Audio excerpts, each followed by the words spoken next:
Read today.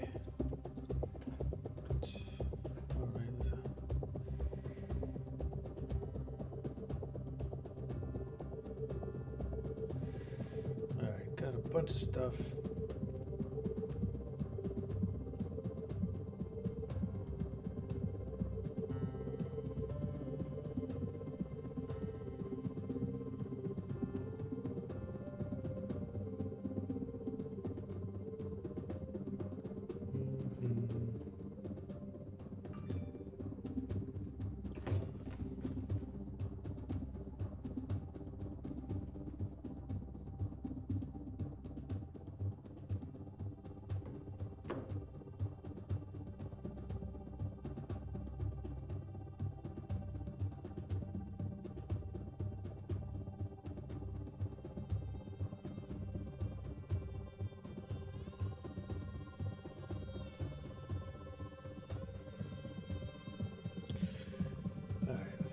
Figure out what to read today. I haven't planned for this.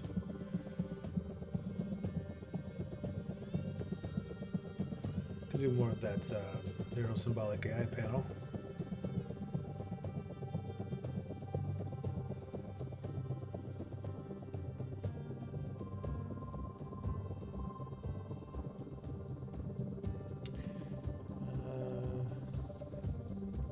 Not really feeling that though.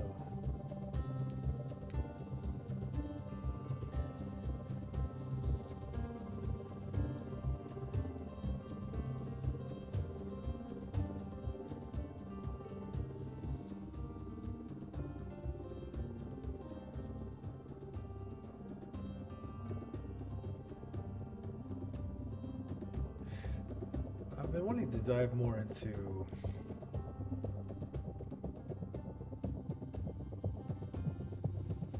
actual causality. I'm working on writing up some posts about this, so I figure may as well use the stream time to kind of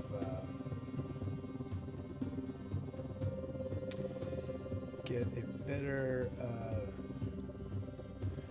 idea of what's out there. Let's see if I can't watch this.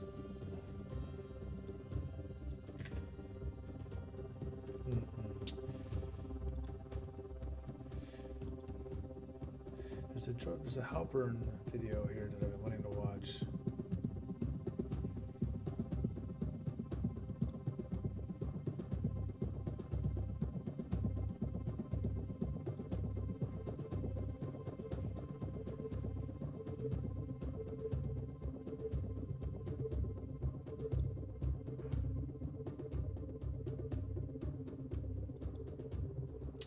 I think DuckDuckGo used to let you watch videos right inside DuckDuckGo window, and I guess you can't do that anymore. That sucks.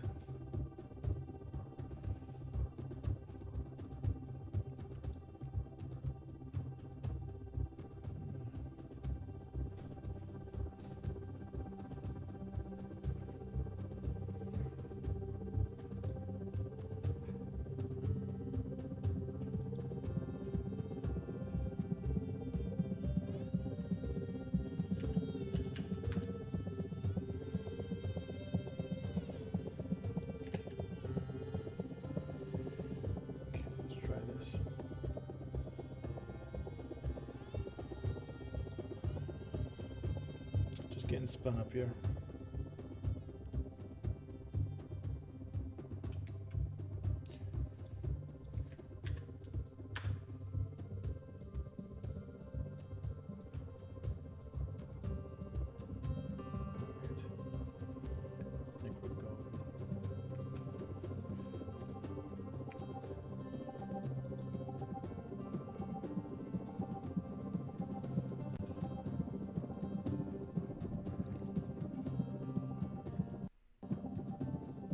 That is not what I want.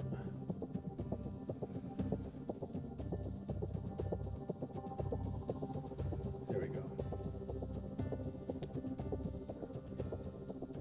All right, so this is Joseph Halpern. He's a collaborator of Judea Pro, and then hashed out, he and him hashed out a lot of ideas of kind of what his brand of causality considered to be actual causality, and so actual causality is important because it's tied to this idea of explanation.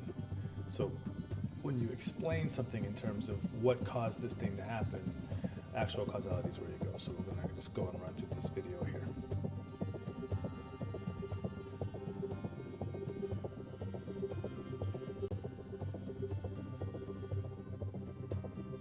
It's all blurry.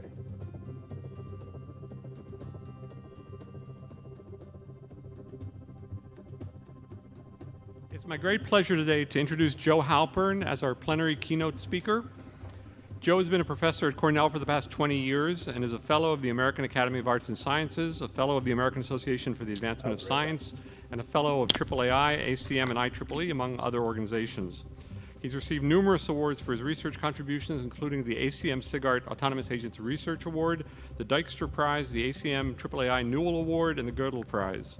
He also started and runs the computer science part of Archive, where he tells me all of you should be posting your papers. So please join me in welcoming Joe Halpern.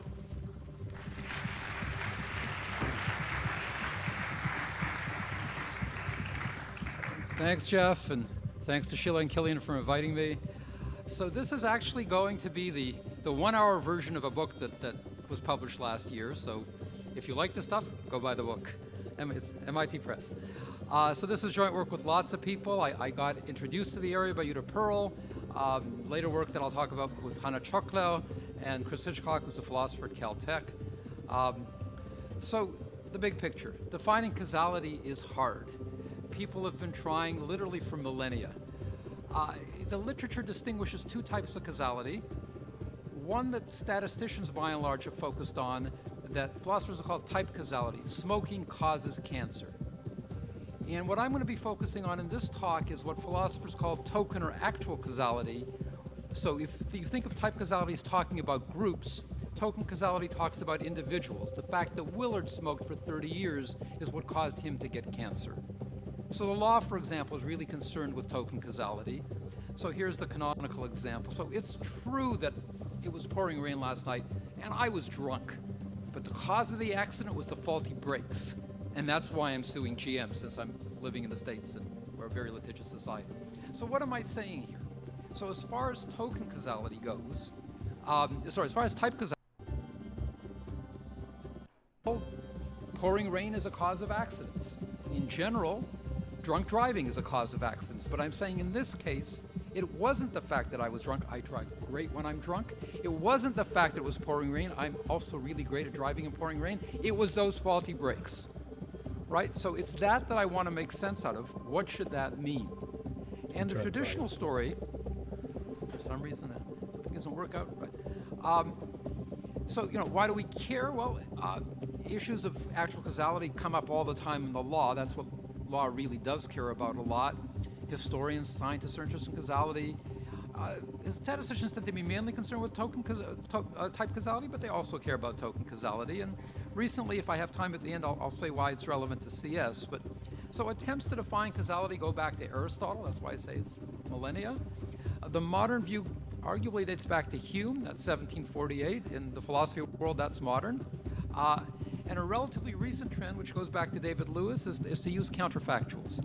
And that's what I'll be focusing on. So the idea is that, roughly speaking, A is a cause of B. If A hadn't happened, then B wouldn't have happened. That's what the law calls but-for causality. But for A, B wouldn't have happened. And when I say that it was the brakes that caused the accident, what I mean is, had the brakes not been faulty, I wouldn't have had the accident. It was the brakes. Even if it hadn't been raining, I still would have had the accident. Even if I hadn't been drunk, I still would have had the accident. But if the brakes had been okay, I would not have had the accident. So I'm using, in this case... See, so there's the artificial intelligence use case, right? Because you're trying to say, let's say it's reinforcement learning, and you're trying to get an agent to reason about what was the action that led up to this reward. Maybe it's a bad reward, or maybe it's they're in a bad situation, or in a good situation. They want to make sure that they can repeat it, and they'll say like, okay, well, here are 3 things that are causes of getting rewards like this, but of these rewards, of these causes, which one actually is responsible for the outcome that I'm seeing now? Like, and so we can reason counterfactually and say like, okay, let's see that, I'm in an open AI gym environment, and I'm an agent kind of in a grid world, and I get to the reward at the end, I get to the goal, and I can say like, well, what are factors that influence me getting to the goal? Could be the positioning of obstacles, the actions of enemies, and I don't know, luck. So like say let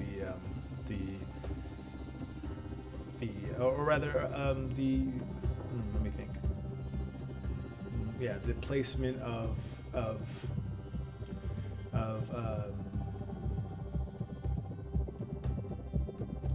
I haven't played video games. The placement of incentives along the way, right? And so, and I might say like, well, it was the placement of the enemies that allowed me to win.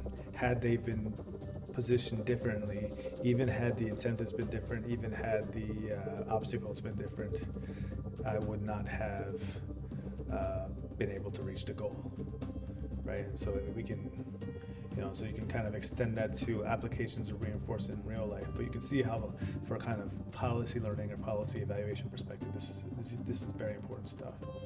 It's the legal notion of but-for causality. But for the brakes, I wouldn't have had the accident. Now, the trouble is that but-for causality doesn't always work, and I'll tell you why in a second. But what's really hard about this area, I'm going to give you a definition, and I would love to be able to prove a theorem that says this is the right definition. I'm a theoretician, that's what I do, I prove theorems. If I only knew the statement of the theorem, I might have a shot at proving it, but I don't know what it means to have the right definition of causality. I don't know what the theorem should say. And so what's traditional in the literature, and frankly what I'll be doing as well, is the philosophers and the lawyers have come up with hundreds of examples. And the way you show your definition is good is to show that, gee, look at how well it does it all in all the examples. And that works fine until somebody comes along and constructs an example to show your definition maybe it wasn't as good as you thought it was. And that actually happened. So Yuta Pearl and I gave a definition that appeared in the UAR conference in 2001. You'd had a student, Mark Hopkins, who came up with a counterexample to that definition, or an example that showed it just didn't do what we thought was the right thing. We gave an improved, i.e. corrected definition that appeared in the journal version of the paper, which was in British Journal of Philosophy of Science in 2005. And then I came up with yet another definition a couple of years ago that appeared in ICHCAI. How do I know this is the right definition? Well, again, I don't. I think it's pretty good. It works pretty well in all the examples. The philosophers keep trying to come up with examples to show that it doesn't work well. I tell them they've got the wrong model, but it could very well be the case. Somebody will come up with another example that shows it's not quite right. If I have time at the end, I'm going to argue maybe for computer science we should worry a little bit less about the examples for pragmatic reasons. But let me get to that. But let me at least show you the problem, why the but-for definition doesn't always work. So this is an example. Also, I think that if you read these papers, they come up with a lot of these examples and show why. We're going to do one right now, which is but-for causation. But so in other words, so what's the but-for? The but-for idea is Susie. So it's going to be like Susie throws a bottle, and sits through the rock, hits a bottle. Had Susie not thrown the rock, the bottle would not have broken. Therefore, Susie's rock throw is the cause of the bottle breaking. And then, but if we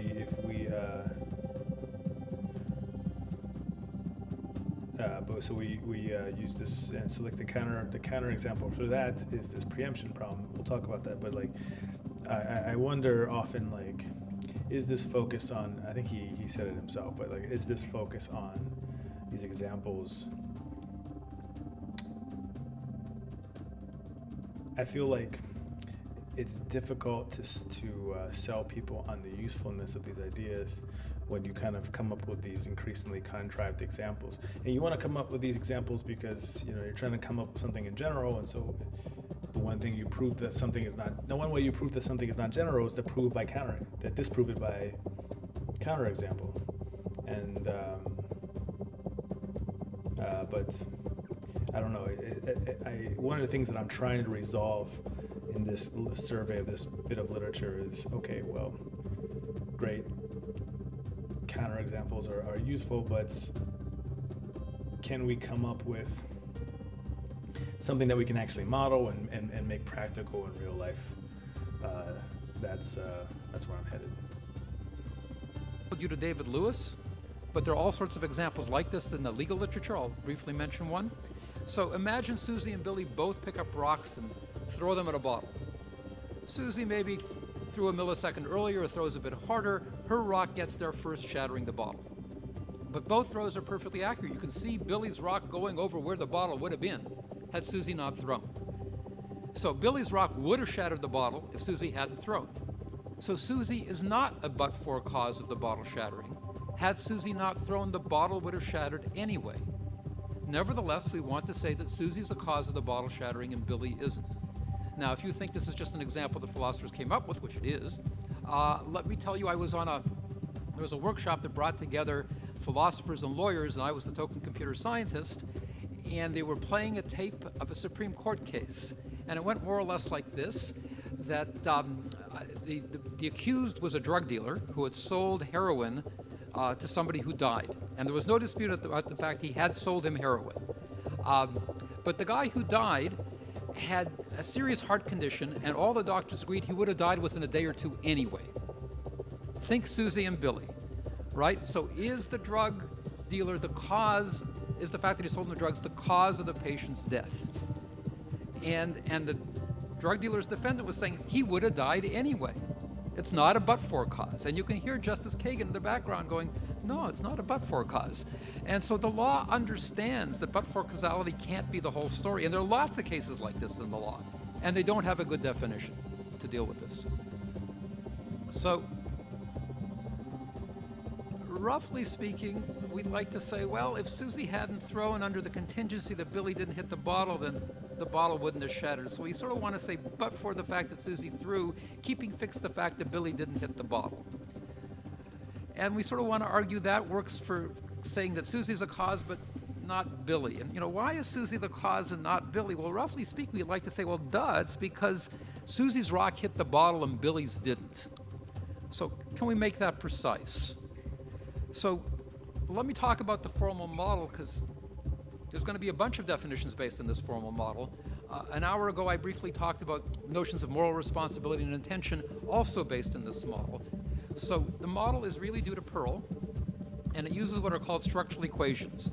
The idea is the world is modeled by a bunch of structural equations. So we decide there's going to be a bunch of variables. Some of the variables we're going to call exogenous. Exogenous variables we think of them as being outside of the control of the modeler. That's just the way the world is. Why did Susie and Billy throw rocks? I don't know. That's just the way the world is. They like throwing rocks.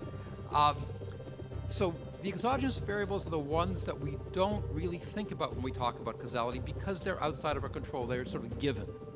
That's the way the world is. The endogenous variables are the rest. And then for each endogenous variable, we have an equation that relates that endogenous variable to other variables. So the way to think about this, I suspect most of you have seen Bayesian networks, so think of a Bayesian network, acyclic directed graph. At the top of the graph, we have the exogenous variables. Their values are sort of given outside the model. And then each of the variables not at the very top, those are the endogenous variables. Now we're not talking about probability. Each one of them has an equation that tells you its value as a function of the value of its parents. So once you know the values of the exogenous variables, the ones at the top of the DAG, you can work your way down and figure out the values of all the other variables. Now the one big advantage of these structural equations is they define the effects of interventions. So if I go in and say, so imagine we had some kind of model, we believe we have a model of how the world works in terms of what causes people to default on loans, right? So we think there are various factors that cause people to default on loans, not having a steady source of income, bad work habits, I don't know, take your model, people presumably have some kind of a model. And again, the way I'm thinking about it, there's no probability at this point. I'll talk about probability later. But each variable, its value is given by the values of its parents. The parents are the ones that affect this, and this affects this affects this, and in the end, that's what affects you not getting a loan. Now we can see what happens. Suppose I was to change something in the world. Suppose I were to intervene and somehow give you a lot of money. If we're saying that the reason that you didn't pay back the loan is that you don't have enough money, if I were to give you $10,000, would you then pay back the loan? What's the effect of that intervention? So the equations tell us that. The equations tell us the value of this variable if you change the values of other variables. So that's the point of this model. It tells you the effective interventions. So this is the one slide we're going to get with a bit of a logic. Don't take it too seriously. That's not the heart of the talk. But let me Let's actually pause and just stare at this for a second. I can't listen to people talk and just look at notation. Okay, so we're going to use the following language: primitive events, x equals small x. Okay, after setting x to x, some proposition holds. Proposition, what is that? Is that a rho? Or maybe that's a omega. No, that's not omega. It's not a small omega. That's a phi or psi. Close off over under conjunction and negation. We'll need some explanation for that.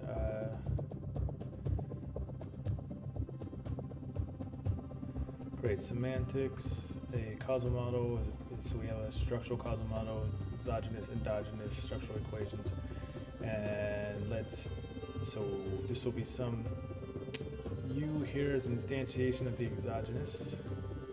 So that model with this, so once we have an exogenous value for the exogenous variables, like once we have a vector of exogenous variables, everything else is set, right? Because the endogenous variables are deterministically set by the exogenous variables given these structural equations. So we're going to get some outcome. So what is y again? Y.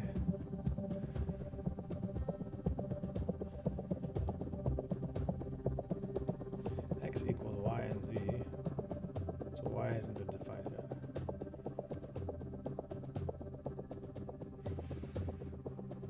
All right, so unique solution to the equations, and if the causal model after setting, replace the original equations. Great. So we'll get some explanation here, but let's see here. A unique solution. So right, we get u, we get all the y's become fixed, and so our model with the value of the exogenous variables implies that x maybe implies that after setting x to x, some proposition holds if an intervention to x in the model implies the proposition. So let's say that again. Let's see if I can't just say that out loud in English. That given, so the exogenous variables are kind of like they can be, and they're like the initial conditions for a system, or they're like an individual in a population, right? So given a, so let's think of it as we have a model of user behavior in a tech setting, right? So given, oh man, I want some more music. My brain music over here. Where's my volume of it? Where's my brain music? More brain music.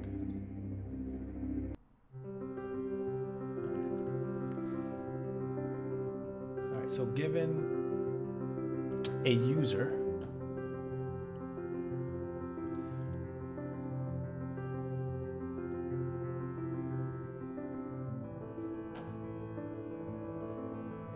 y equals y in unique solution to equations.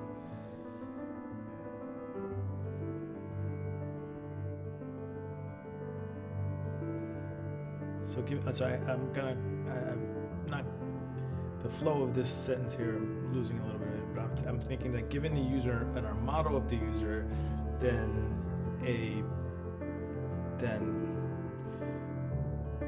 some intervention will mean that some event is true if that event is implied by what the model says it ought to do if you do that intervention. All right, let's workshop that a little bit. How do I want to do this?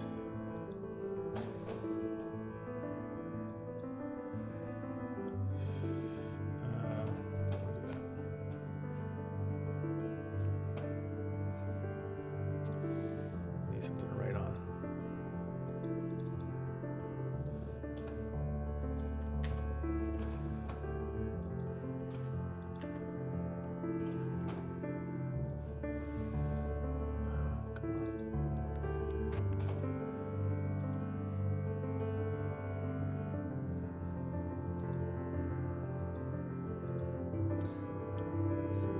Text file here. Come on, man. Why is this? All right, so what are we doing here?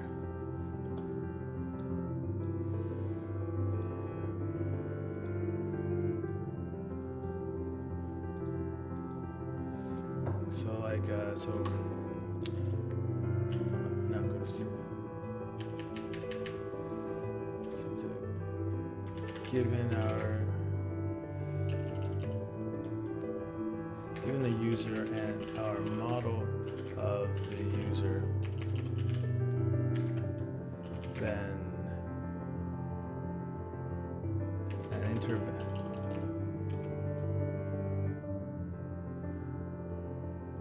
then some event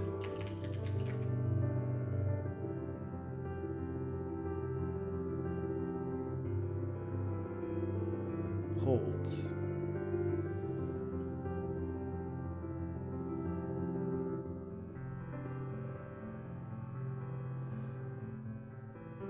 Because we're saying like x equals x, which evaluates your true or false. And so x equals x is some event. So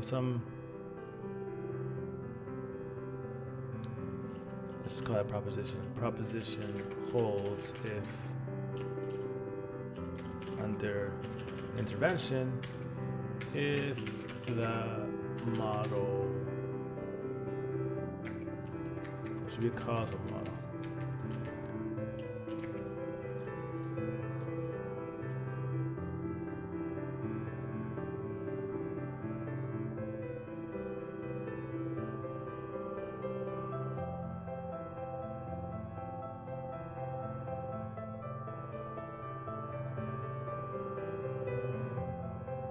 Okay, if the model says so. If the model, if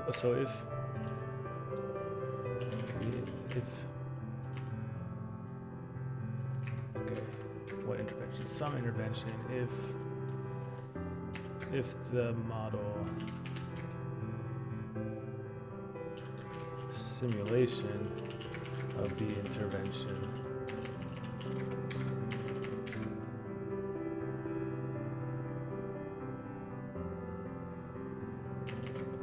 implies that proposition. Okay, that's a mouthful. Can we workshop this a bit? So, suppose we have a causal model. A causal model of user behavior.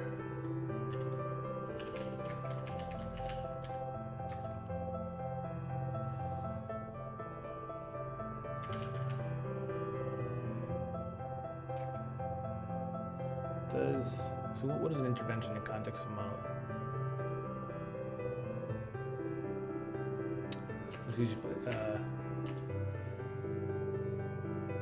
And suppose we were interested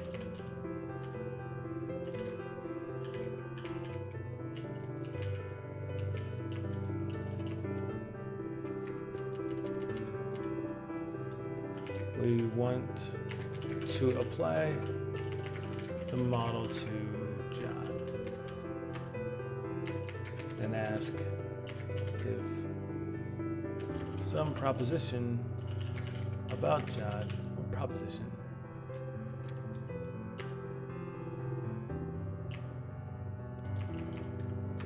We want to ask something about John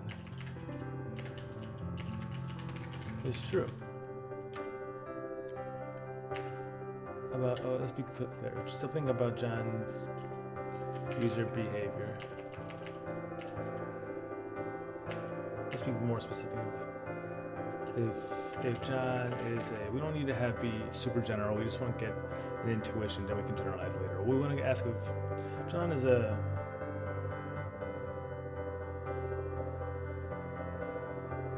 not a certain kind of user. I want to see if something specifically John. If John, let's see if John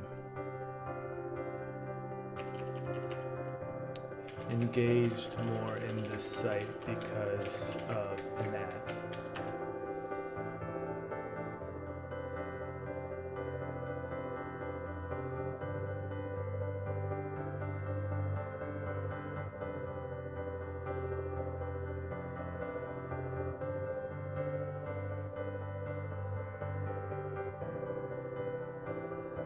Because we served him add A.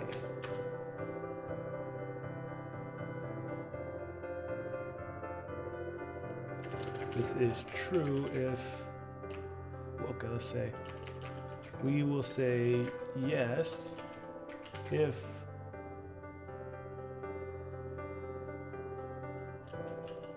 our model suggests serving him add A implies our model predicts serving him add A will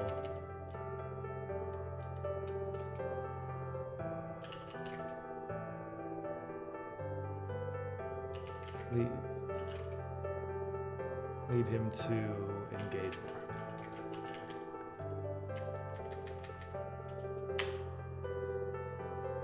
That feels a bit reductive. Well, for one, this language feels like it's not capturing it quite enough because serving John. It's not John, not someone like John. It's hard to capture here. Serving John.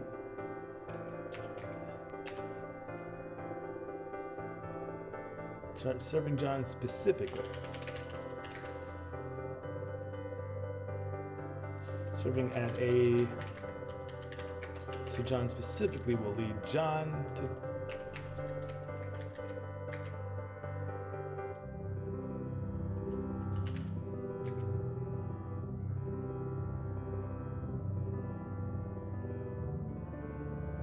let's give that a shot. See if his explanation now maybe helps us suss a bit more out of that.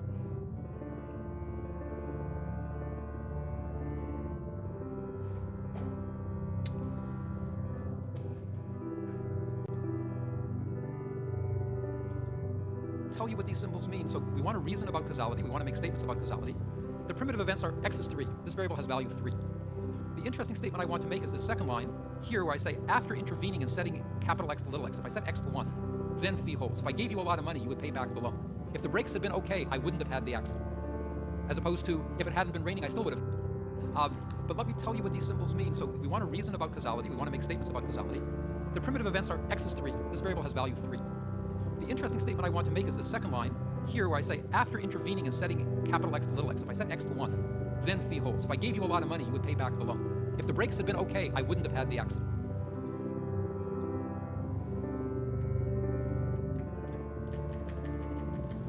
So serve John that if he had served John at A, he would have engaged more. Let's just say engaged versus not engaged. He would have engaged. Let's go from engaged to click so we can think about binary outcomes and make our lives easier.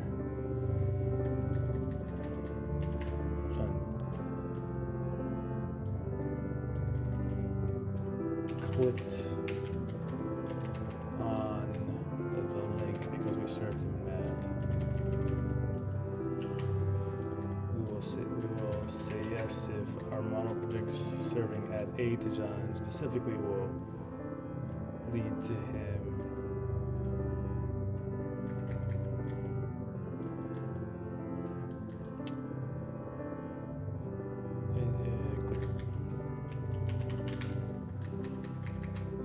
so that's 5.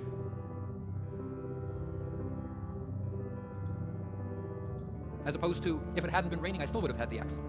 So imagine intervening and somehow magically setting the brakes to be okay. We can ask the question, would I have had the accident? And the answer will depend on the causal model. And the language lets us. Oh wait, there was some events. Okay, we gotta so. All right, suppose we have a causal model behavior. So we need some primitive events.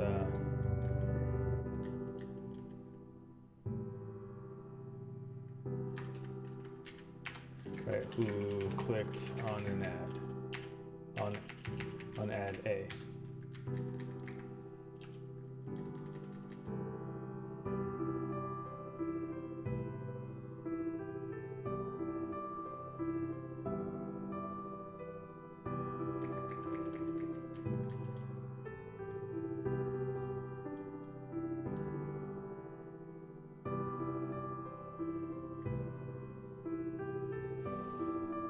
All right, so here,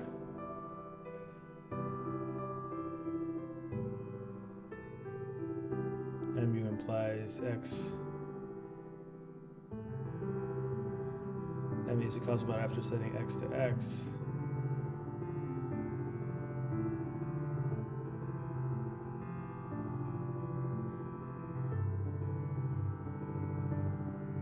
Okay, well, oh no, it's the same. We're working on this vector notation.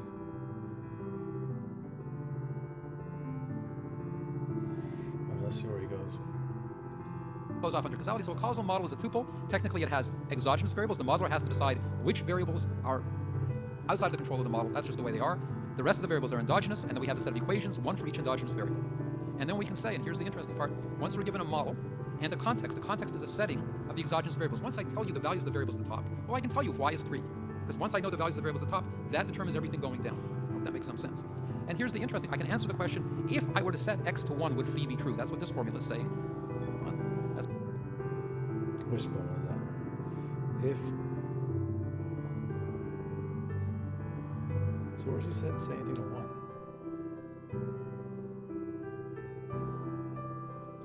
So this formula is saying, if I were to set x to 1, would phi be true? How do I figure that out? Well, I look at a new model, which is just like the old model,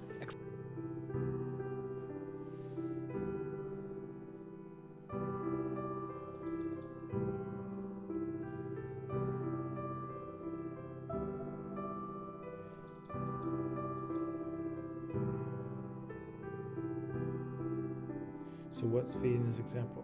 He's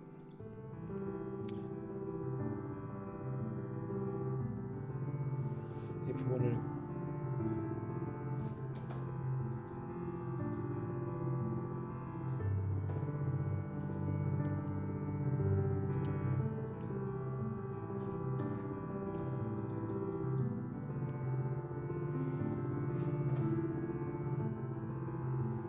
all right.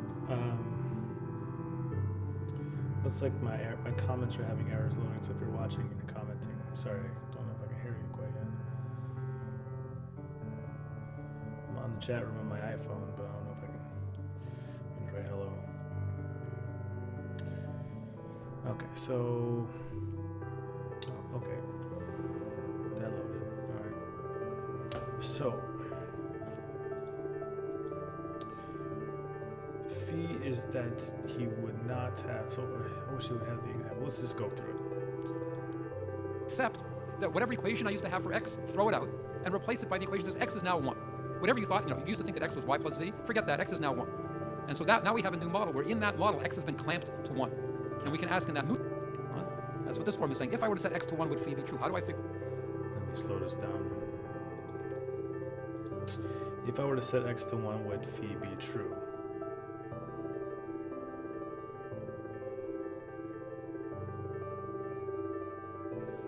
Yeah. So we want to make sure, what's phi? Let's go back so we can't catch what phi was. Exogenous variables, the modeler has to decide what phi holds. If I gave you a lot of money, you would pay back the loan. If the So phi is the proposition. So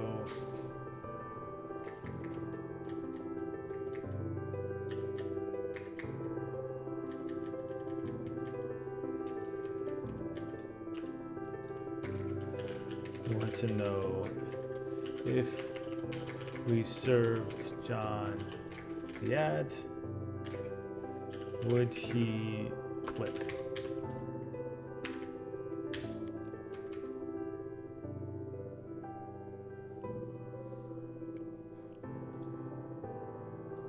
the brakes had been okay, I wouldn't have had the accident.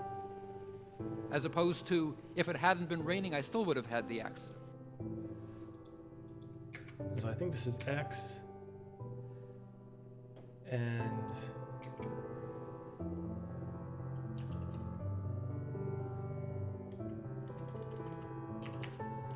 so I think this is X here, and this is phi.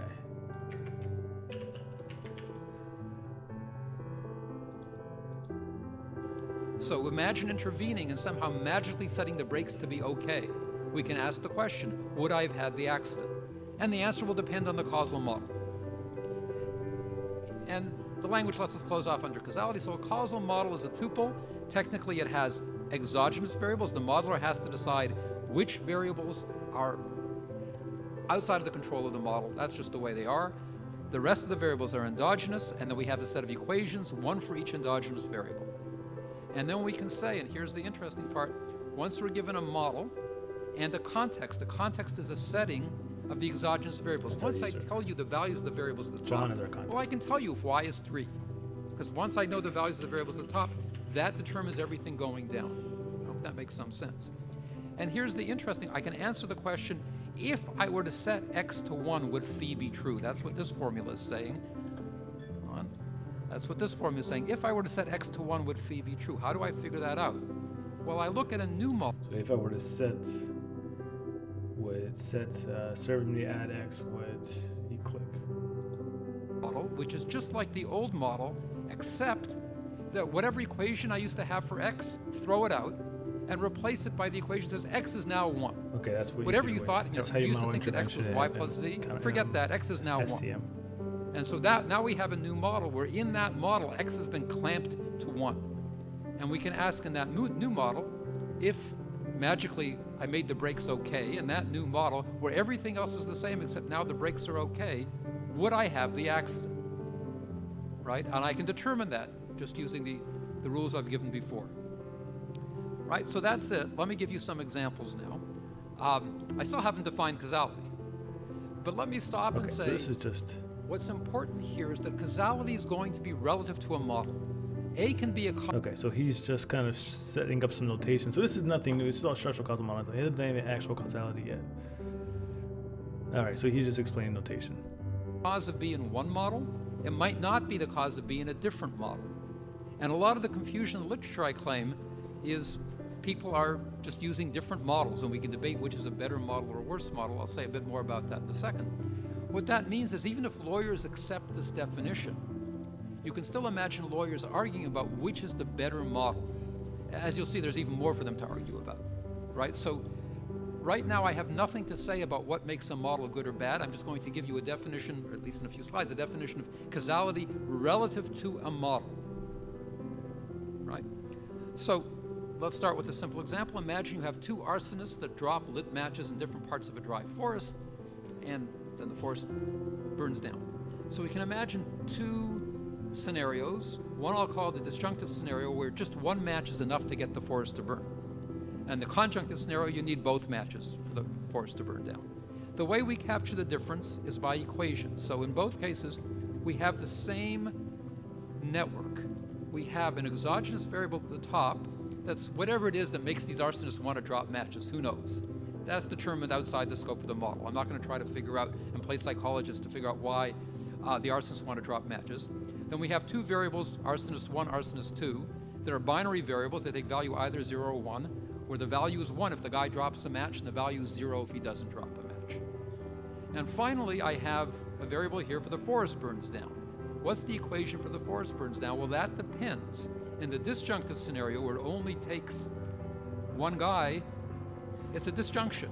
If either one drops the match, then the forest burns. In the conjunctive scenario, it's a conjunction. If both drop the match, then the forest burns. So the difference between the two scenarios is captured by differences in the equations. I hope that makes some sense. So now defining causality. So we want to define what it means for A to be a cause of B, given a model and a context. So I stress the definition is relative to a model and a context. And again, for now, there's no probability. I will be introducing probability. But these models and contexts, everything is completely deterministic. So I'm assuming I understand exactly how the world works, and the world works deterministically, no quantum mechanics here. So I'm going to restrict causes to conjunctions of primitive events. So I can say the fact that X is 1 and Y is 2, that's a cause. So it's the fact that it could be the case that it's the fact that both the rain and the fact that I was drunk, they were the cause. If I was just drunk, I'd be okay. If it was just raining, I'd be okay. But driving drunk in the rain, that's not so good. So that can happen. So let me not worry about the technical details, but let me give you the formal definition. So again, I repeat that I have now 3 papers details, but let me give you. Define A is the cause of B. Which event causes restrict causes to conjunctions of primitive events. So a set of kind of, so these are conjunctions of primitive events. Conjunctions sometimes better thought of as a what? All right. No need for probability since everything's given. Okay, great. Be the formal definition. So again, I repeat that I have. All right. So X is the actual cause if. All right. So here is. Just remember, X equals X is. We serve at A, and phi is John watches as John clicks. Okay, so we're going to say that so this is going to be, we got 3 conditions here. Number 1, that we did serve at A and John clicked, right? Like, so that actually happened. So like we're saying, like, why did John click? Number 1, John, we have to, we want to say is like, is serving at A. So let's go like, let's do the marketing attribution problem, right? So I've served, so John has clicked on an ad, and I've served him some basket of things to get him to click on that thing. Right, and so I'm thinking like, well, maybe serving him ad A, or it can be a conjunction of things. It could be serving him ad A and, in the morning through email, for example. But we served him at, so that the cause. The question is serving him at A the actual cause? And the answer is yes. Number 1, number 1, he did click, and we served him that. And we actually did serve him at A, right? So if we're asking if serving him at B is an actual cause, well, we can't say that because we didn't actually serve him at B. But if we did serve him at A and he did indeed click, that's satisfied. Next thing we need to know is that, okay, he's hand waving number 2. Number 3 is that X is minimal, so like we're not creating this kind of big heavy conjunction. So that we served him at A and the sky was blue and cappuccino was brown. We didn't, we're not going to include those. We're just going to go for the minimal one here, which is serving him at A. And I guess we'll figure out what this condition 2, I remember from the paper, is more important. Right, we don't want dropping a match and sneezing to be a cause if just dropping the match is great. Now 3 papers that attempt to give formal definitions of causality, and all 3 have the same format. They have 3 clauses, AC1, AC2, and AC3. they all agree on AC1 and AC3, which I'll tell you in a second, and they differ on AC2, and that's the heart of the definition. So let me do the easy stuff first. What does it mean for that little vector at the top? Means I have a set of variables. So this could be x1 is 1 and x2 is 3, right? So that's all the vector means, is there's a set of variables here. So what does it mean to say x equals 1 is a cause of phi? Well, I would never say that x equals 1 is a cause of phi in a particular situation if it's not the case that x is actually 1 and phi actually happened. So I wouldn't say the fact that brakes were faulty was the cause of the accident if I didn't have an accident or if the brakes weren't faulty. We just don't do that in natural language, okay? So that's AC1. It just says that to call A a cause of B, A and B both have to have happened. And AC3 is a minimality condition. It says there's no irrelevant conjuncts in X. So I want to say that okay, it's the faulty brakes that are the cause of the accident. Maybe I sneezed while I was driving. I want to say that's relevant. But if I just look at AC1 and AC2, it turns out that faulty brakes and sneezing is as much a cause of the accident as faulty brakes. So AC3 says, no, get rid of any irrelevant stuff. So I want it to be a minimal set of things. Okay, let me look at AC2. So let me say that the nice thing about the third definition, the one I had in... Okay. All right, we got a set, yeah, so we got a set W of variables so of all the variables in the system, and setting X of the variables in such that, so I remember he's expanding it to sets because he wants to make sure that we don't get ourselves in trouble with special edge cases, but let's just see if we can worry less about it. So we got set W, setting X of the variables in X such that if this happens, then all right, so this is something to do with mediators, right? So we got in other words, keeping variables in W fixed at their actual values, changing X can change some outcome.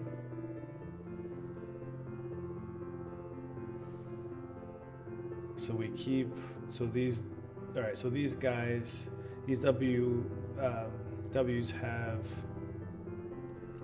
for John, so for this specific profile, this specific context, W has these small W values, and what we're going to do is say that's keeping these values fixed, changing X to X prime would negate the outcome. And I guess what happens is that we have to kind of keep these guys fixed because you could construct a situation where changing X would change W such that phi stays the same. So that's probably one of those weird edge cases, but all we're really focusing on is other things, and basically kind of hand waving and say other things equal changing X to, so let's see if we can add that. So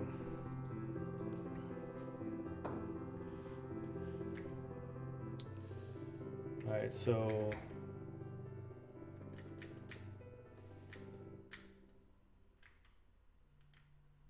we want to know if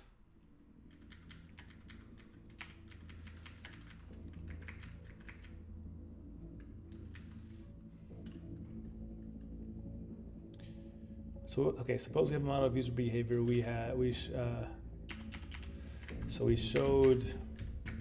want to apply the model to John. We showed several ads to John. We want to know if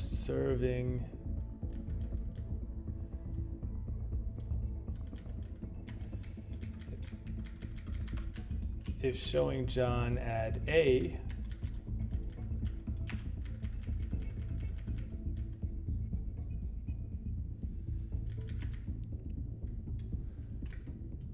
caused him to click.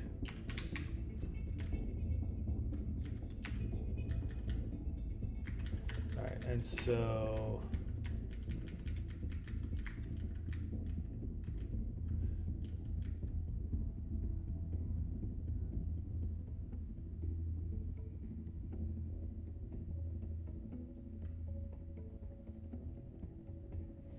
assuming some basic stuff, we're going to say all else equal.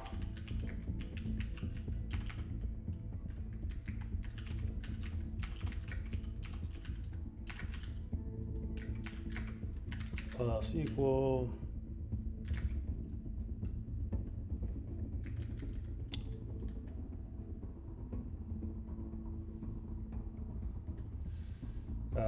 Showing John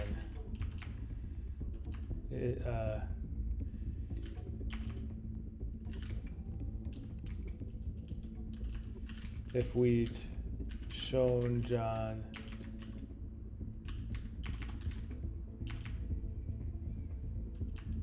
let's just use the model. The model says yes if all else equal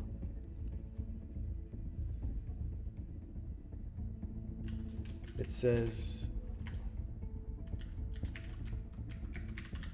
all else equal not showing John add A would have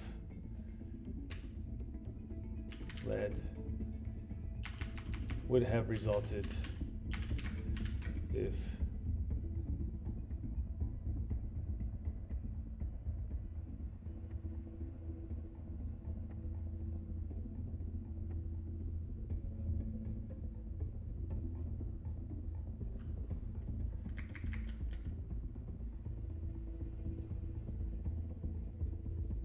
the model says yes if all else equal not showing John the ad would have resulted in him not clicking. All right, so that makes sense intuitively. The all else equal here is you need to be very formal about it in the definition, but we can kind of, and I'm sure there'll be kind of toy examples about why that W is necessary. And a couple of years ago, it's the simplest one. I also think it's the best one for other reasons, but if you think this is bad, all I can tell you is the first definition was much worse. So here's the intuition. So if you ignore this clause, the W clause here, just ignore this for a second, and look at the rest. It's a straight counterfactual. Remember the counterfactual said x equals 1 is a cause of phi. If x hadn't been 1, if it had been something else, phi would not have happened. This is but 4 cause. Well, that's what this says. If you can find, you're going to say that x equals little x is a cause, if you can find an x prime, if you can find a different value for x, such that if you change x to, if you intervene and change x to x prime, then phi didn't happen, right? That's the straight but for, if W were the empty set, if this W just weren't there at all, this thing that I've got shaded, if that weren't there, that would literally be the standard but for definition of causality. If x hadn't been 1, then phi wouldn't have happened. If x had been something else, phi wouldn't have happened. What's the W doing? Well, W is just some other variables over at the side. And I'm allowed to clamp them at their actual values, the values they had in the real situation. So I get to say, well, suppose I change x from being 1 to 0, and in the meantime, keeping these other variables W fixed at their actual value, then phi doesn't happen. I suspect for almost all of you who haven't seen this before, what's he doing? This doesn't make sense. So all I ask is wait for 2 slides, and I'll go back to Susie and Billy and show you where this comes up. Don't try to understand it. I mean, try to understand what this is saying, but you won't understand the point of it till you see the examples. So bear with me. I understand that it's not obvious why this is saying anything useful. But again, what it's saying is, if we were to keep some other variables fixed at their actual value, keep them clamped, then if you change x to a different value, phi doesn't happen. So then the counterfactual applies. So let's go back to the arsonist. There it's easy. Let's take the conjunctive scenario where it takes both matches to get the forest burning. Then I would say each of the arsonists is a cause. Each of the arsonists is a but-for cause. Had arsonist 1 not dropped a match, there wouldn't have been a fire. Had arsonist 2 not dropped a match, there wouldn't have been a fire. The only point of going through this is saying that an effect can have more than one cause. They're each separately causes. Each actual. The conjunction is not a cause because it's not minimal. I don't need them both to drop matches. I just need one of them to drop a match to get the fire going, in the conjunctive case. Again, I hope that makes some sense. All right, the disjunctive case, though, I need both of them. So in the disjunctive case, according to my definition, both of them dropping a match is a cause. I need, and again, if you think of the counterfactual, but for the fact that they both dropped a match, there wouldn't have been a fire. If I change both of them to not dropping a match, then there's no fire. Yeah, so this seems weird, like language, like, well, I put arsonist A on trial and I say, hey, I'm not guilty because me dropping a match by myself is not the cause of the fire. Us both dropping the matches was the cause of the fire. I'm not sure. I mean, that seems very. Well, he says it here. It's inconsistent with natural language. To see what he says about that. Now, in English, I still think we say that each one of them is a cause. That's because I think in English, if we have a conjunction of things being a cause, we typically call every single one of them a cause. Yeah. That's natural language, but the formal definition requires the conjunction. Interesting. All right, let me do the more interesting case with Susie and Billy. And here I want to say you need the right model. So here's the first case where the model starts to matter. So again, let me remind you of the story. Susie and Billy are both throwing rocks at the bottle. Susie hits it, Billy doesn't. The bottle shatters.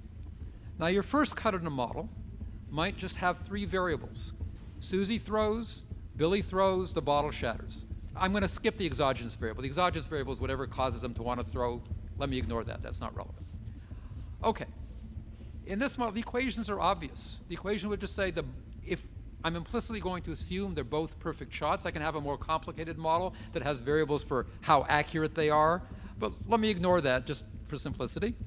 And here, the equation for BS is just the disjunction. The bottle shatters if either one of them throws. If I assume they're both accurate shooters, then either one of them throwing, that'll cause the bottle to shatter.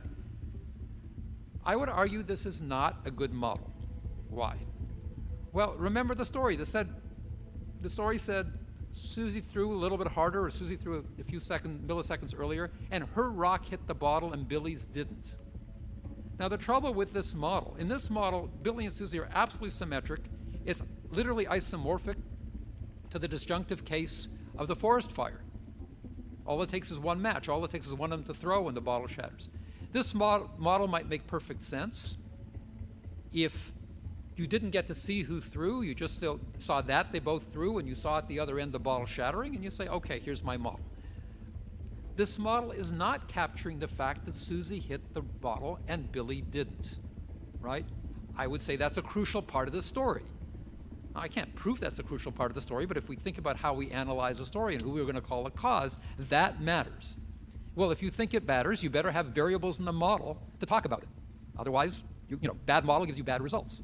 So there are lots of ways of doing this. Let me give you one. I don't mean to say this is the only one, because in fact we have other ones in the paper, but here's one. And again, I'm going to focus on the special case where Susie threw a bit harder, so I'm really just modeling that case. So in that model, we have variables Susie throws and Billy throws, but now I'm going to add two more variables. For Susie hits the rock, Susie hits the bottle, and Billy hits the bottle. Here they are, SH and BH. And the equation is going to say, and again, these equations are only going to capture the situation where Susie threw a bit harder. I have a more general model where I allow Billy to throw harder, Susie to throw harder, but if Susie throws harder, well, the equation for Susie hitting is just if Susie throws, Susie hits. What about Billy? Well, Billy's not going to hit unless he throws, but also he's not going to hit the bottle unless Susie doesn't hit the bottle. I'm going to assume that if Susie hits the bottle, she's the one who hits first, and if she hits the bottle, there's no bottle there for Billy to hit. So the equation for BH says BH is 1, Billy hits, exactly if Billy throws and Susie doesn't hit the bottle, right? And finally, the bottle shatters if and only if one of them hits, just like before. So I've added two new variables.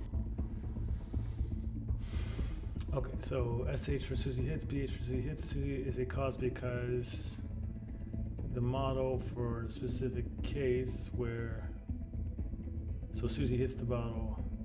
So the specific case is that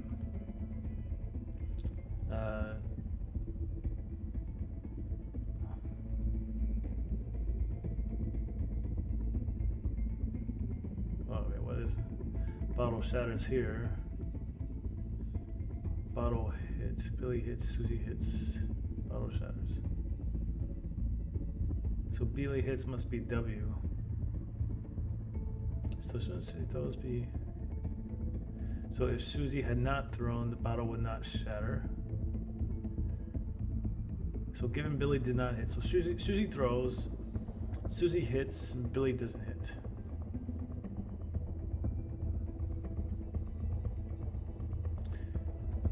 Right. So Susie throws. Billy does not, and holding that Billy does not hit.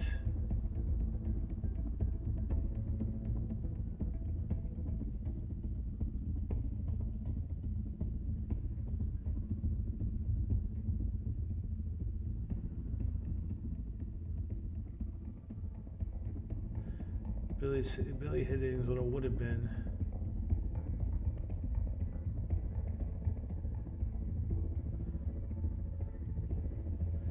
Alright, so what is, okay, so Susie throws, Susie's a cause, but if there's nothing that we can hold fixed as actual value to make, so let's see, Billy throws, so Susie throws, Billy throws, Susie hits, we're gonna hold that, Billy hits, again, that's gonna be affected by Billy throwing.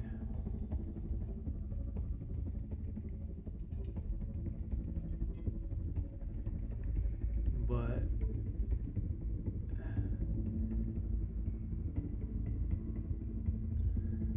in that case, Billy doesn't hit. There's nothing we can hold at its actual value to make Billy counterfactually depend on BT.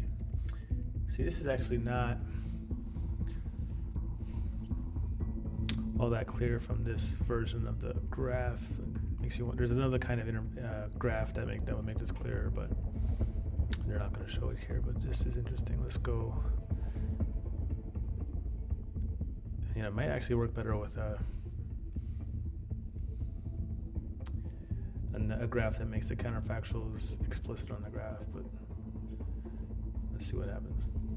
And I've written the equations for them. Now I claim in this moment, Susie's a cause and Billy isn't. So now let me go through the definition, remind you the definition had this counterfactual, but it allowed me to fix some variables at their actual value. So in the actual world, there we go. All right, in the actual world, Billy did not hit. So I'm allowed, according to the definition, this is the W in the definition, I'm allowed to fix some variables at their actual value. So let me fix Billy, let me fix BH, the fact that Billy hit, he didn't hit. So BH is 0, that's what actually happened. Billy didn't hit. Now if I fix BH at 0, now if I switch ST, Susie throws from 1 to 0, she doesn't throw, then I get the counterfactual, the bottle doesn't shatter, which is good. I want to show that Susie's a cause. Here, Susie's a cause, because if you fix some other variable at its actual value, then the counterfactual holds. Then if Susie doesn't throw, the bottle doesn't shatter. I can't play the symmetric game with Billy. This is the key. If I try to play the symmetric game, well, I'm only allowed to fix, I can fix SH, but its actual value is, duh, Susie actually hit the bottle. This is where I'm capturing the fact that in the real world, Susie hit and Billy didn't, right? So if I try to play the symmetric game with Susie, it fails. Because I can't fix SH at 0, that's not what actually happened. What actually happened was that SH equals 1. Okay. If I fix SH to 1, then it's not true if I switch Billy from throwing to not throwing, the bottle doesn't shatter. Susie hits, right? Because so once Susie hits, the bottle shatters. Right? So we can't make... Although you might notice that if I fix BH to 0 here, I'm sort of violating the way the world works. But so we can debate whether this is capturing the right thing. I think it is. I mean, but again, this is people feel funny about the fact that by fixing BH to 0 and then and keeping it at 0, even if SH is 0, even if Susie doesn't throw. I mean, the equations tell me if Susie doesn't throw, then BH should be 1. So I'm sort of violating the equations by fixing this. So I'm contemplating counterfactuals that are inconsistent with the equations, but I seem to need to do that in order to get things to work out right. Believe me, we tried many other definitions. And again, I would like to say, why is this doing the right thing intuitively? It's capturing this intuition that why do we call Susie cause and not Billy? It's because Susie hit and Billy didn't. So that I'm allowed, I'm sort of thinking, okay, Billy didn't hit, let me keep that fact fixed. And if I keep that fact fixed, then, oh yes, if Susie doesn't throw, the bottle doesn't shatter. Whereas if I keep fixed the fact that Susie did hit, well, changing Billy doesn't have any impact. So that's the key, and that's where the side condition of keeping other variables fixed at their actual value, that's where it comes into play. Let me show you some consequences of this definition. Another story from the philosophy literature. This is due to Ned Hall, who's actually currently in the philosophy department at Harvard. So Billy contracts a serious but non-fatal disease. He's treated on Monday, so he's fine on Tuesday. Had Monday's doctor forgotten to treat Billy, Tuesday's doctor would have treated him, and he would have been fine on Wednesday. There's a catch, though. 1 dose of medication is harmless, but 2 doses are lethal, so if both doctors treat him, he dies. Okay, got that? That's the story. So let's ask some questions. All right.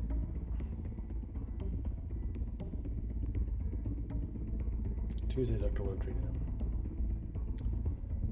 One dose of medication is harmless. 2 hour dose of it. Is the fact that Tuesday's doctor did not treat Billy the cause of him being alive and recovered on Muslim morning? The fact that Tuesday's doctor didn't treat Billy. So what you have to imagine is Monday's doctor treats him. He marks down on the chart, I treated him. Tuesday's doctor comes along, does the right thing. He looks at the chart, says, oh, Monday's doctor treated him. I better not treat him. He's fine on Wednesday. Okay? All right. So is the fact that Tuesday's doctor didn't treat Billy the cause of him being alive? Well, yes. If Tuesday's doctor had treated him, given that Monday's doctor treated him, he'd be dead. He's a but-for cause. Are we together? Monday's doctor treated him. We're looking at the setting where Monday's doctor treated him. And in that setting, if Tuesday's doctor treats him, he dies. Tuesday's doctor is a but-for cause. That's easy. Comes right out of the model. All right? And by the way, the equations here are obvious, right? So the equations say that I have 3 variables. Monday's doctor treats him yes or no. Tuesday's doctor treats him yes or no. Billy's medical condition, it's a variable with 4 values. 0 says he's okay Tuesday and Wednesday. 1 says he's sick on Tuesday, okay on Wednesday. That's what happens if Monday's doctor, if Monday's doctor treats him. This is if Tuesday's doctor treats him. 2 if he's sick on both Tuesday and Wednesday. That's if neither doctor treats him. So 0 is if Monday's doctor treats him. 2 if only Tuesday's doctor treats him. He has value 1 if only Tuesday's doctor treats him. He has value 2 if neither doctor treats him, then he's sick both days. And he has value 3 if both doctors treat him, then he's dead on Wednesday, right? And we can write down the obvious equations. So we can say, what can we say about causality? Well, Monday's doctor treating him is a cause of him being okay on Tuesday and Wednesday, right? Because if Monday's doctor hadn't treated him, he'd still be sick on Tuesday. He recovers on Tuesday because Monday's doctor treats him. He's a but-for cause. Monday's doctor treating him is also a cause of Tuesday's doctor not treating him. That's what the equations say. Tuesday's doctor doesn't treat him if Monday's doctor does, right? Tuesday's doctor treating him is a cause of him being alive. We already went through that. But we don't have transitivity. So let me say that slowly. Let's see why. Transitivity says if A is a cause of B and B is a cause of C, then A is a cause of C. Well, notice what's happening here. A is Monday's doctor treating him. Monday's doctor treating him is a cause of Tuesday's doctor not treating him. So this is the B. Monday's doctor treating him is a cause of Tuesday's doctor not treating him. Tuesday's doctor not treating him is a cause of him being alive. That's the C. So A is a cause of B, B is a cause of C. Monday's doctor treating him is not a cause of him being alive. Whatever Monday's doctor does, he's going to be alive. So think about how can we get the counterfactual to hold? If Monday's doctor doesn't treat him, for sure he's going to be alive. The only way he's going to be dead is if both guys treat him. Right? So there's no way you're going to get a counterfactual. There's no way you're going to switch Monday's doctor from treating him to not treating him and make him dead. Right? So think about the way the equations work. So A is a cause of B, B is a cause of C, but A is not a cause of C. There's lots of examples of this form in the literature. This is not the only one. And it's by and large now accepted in the literature that causality is not transitive, although we have this intuition that it ought to be.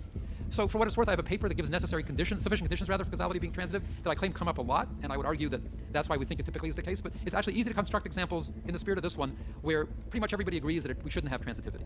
So the puzzle is more that why do we think we should, and I think I have an answer that says really most of the time we do. But and for people who have some philosophical bent, causality doesn't satisfy right weakening. What I mean by just trying to make sure I understand. So we're saying that Monday treatment is not a cause, Tuesday treatment is, or Tuesday non-treatment is.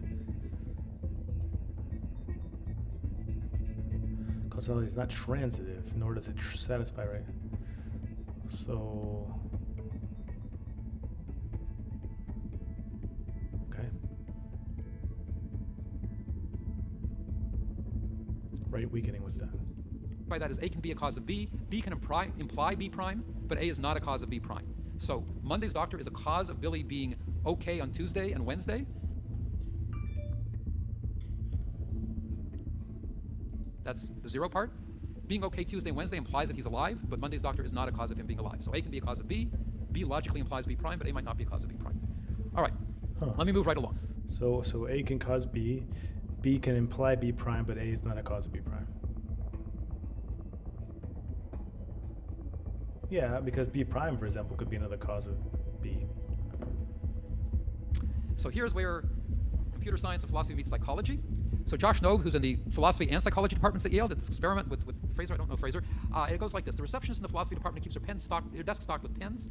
The administrative assistants are supposed to be able to take the pens. That's what they're for. And faculty members are supposed to buy their own. Faculty members are rich. But in practice, both assistants and faculty members take the pens. So you should think of this as saying, statistically, it's just as likely for admins and faculty to take pens. On Monday morning, there were 2 pens. Both an assistant and Professor Smith took a pen. So afterwards, there were no pens left. Later, the receptionist needs to take an important message, but there are no pens left in her desk. Who is the cause? Now, as far as but-for causality goes, both the assistants, so originally there were 2 pens. An assistant took one, the professor took the other. It's totally symmetric. If either one hadn't taken a pen, there would have been a pen there. So each of them is a but-for cause. So this is where the cog side comes in, because now we have because now there's a moral element to it. So each is a but-for cause, but we want to assign blame because in order to do that, we focus on the fact that the professor wrote the rules. Of there not being a pen there. So as far as the definition I gave goes, they're both causes. They're both equally good. It's completely symmetric. But if you ask people, they say, Professor Smith is the cause. Why? Well, there's this wonderful paper by Danny Kahneman, the same Danny Kahneman who won a Nobel Prize for behavioral economics. He also did work in Causality, originally with Tversky, and then there's a later paper with Miller. And he says an event is more likely to be undone by altering exceptional rather than routine aspects of the causal chain that led to it. So he was actually, even in those days, thinking about counterfactuals. And he was saying, look, when people think about counterfactuals, they think of a counterfactual as changing an abnormal thing to a normal thing. So over breakfast today, with Zach Lipson, he gave this wonderful example in a chess game.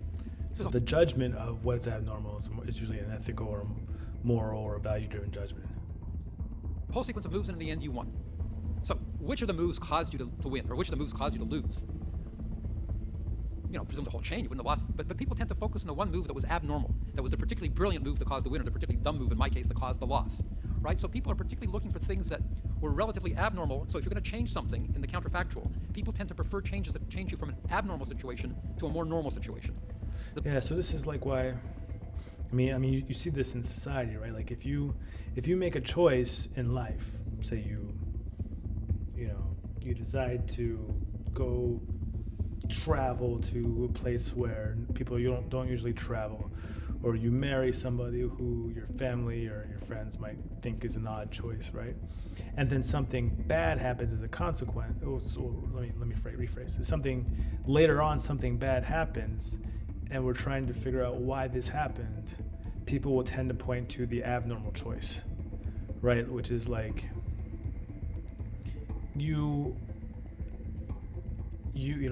this thing happened because you married that guy, or because you went and stayed in an ashram in Nepal as opposed to taking that job at McKinsey, right? And so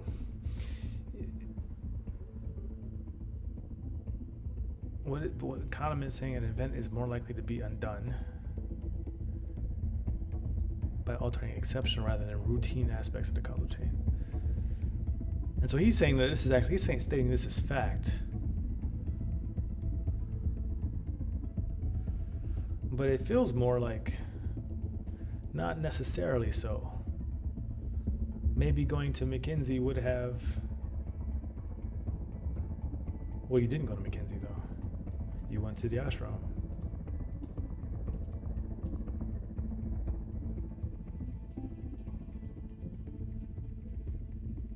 So, but it's still an inductive bias of sorts. I'm going to go ahead and just say it's an inductive bias that prefers actual causes that are non-routine but those are value-driven judgments. There's lots of psychological experiments to illustrate this. So in this case, which is the change that makes the world more normal? So if we assume as the departmental rule, the faculty members, the pens are supposed to be for the admins, not the faculty members. It's more abnormal for the professor to take the pen than for the admin to take the pen, at least as far as that rule goes. And that we would claim is the reason that people tend to blame the professor. And indeed, when they changed the story, which they did, to saying the departmental rule is that the pens are for the professors and not the admins, then people called the admin the cause, not the professor. That's easy. Right? So now we've done experiments that really support that. We're not the only ones, but we have some rather nice. And that's really cool because you can just like randomize either choice there in the story and see if that's the thing that causes. Well, interesting. By randomizing that choice, professor versus assistant in the story, and seeing how people interpret it, if they give the same, if that's the one thing that changes the outcome of who's to blame. Experiments that sort of suggest that it really is the case that people take normality into account when they're doing this counterfactual reasoning, and they prefer changes that make things more normal. But what does normal mean? Well, things that are statistically likely tend to be normal, but conventions trump statistics. So in this case, even if we say that in practice the professors took the pens even more often than the assistants, it's nevertheless still more abnormal for the professor to take the pen than for the assistant, at least according to people. Normality can involve moral regulations, conventions. There's nothing moral about pens being for professors rather than admins. It's just a department rule. Statistics. So people consider all of these things when they're judging normality. So in our basic framework, we just augment the framework. I'm running out of time, so I won't go into technical details, but we augment the framework by having a normality ordering on worlds and situations. Okay, what now? What's he doing? Oh, he's trying to account for all this moral stuff. I forgot about this. That's risky. That's make things more normal. But what does normal mean? Well, things that are statistically likely tend to be normal, but conventions trump statistics. So in this case,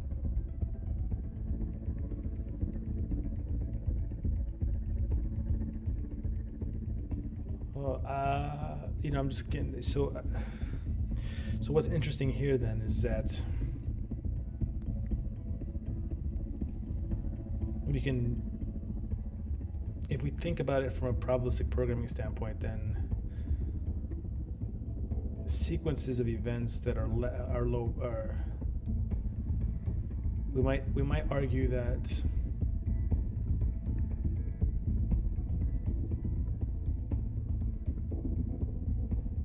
if we're trying to figure out the cause of something that happened, we might reason about the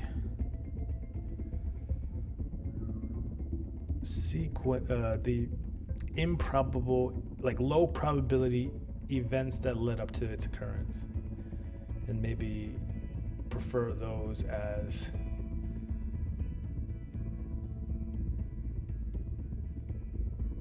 actual causes.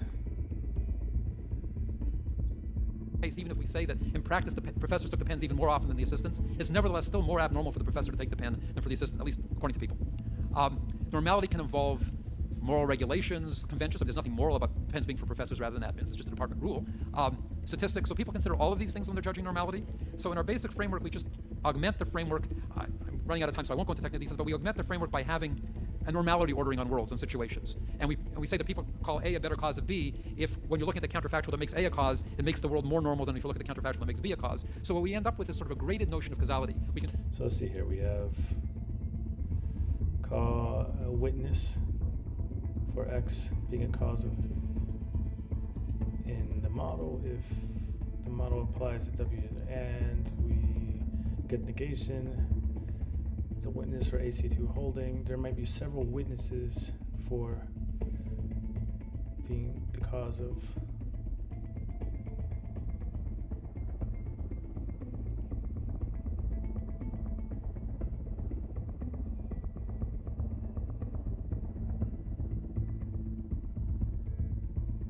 this feels like something that would fit very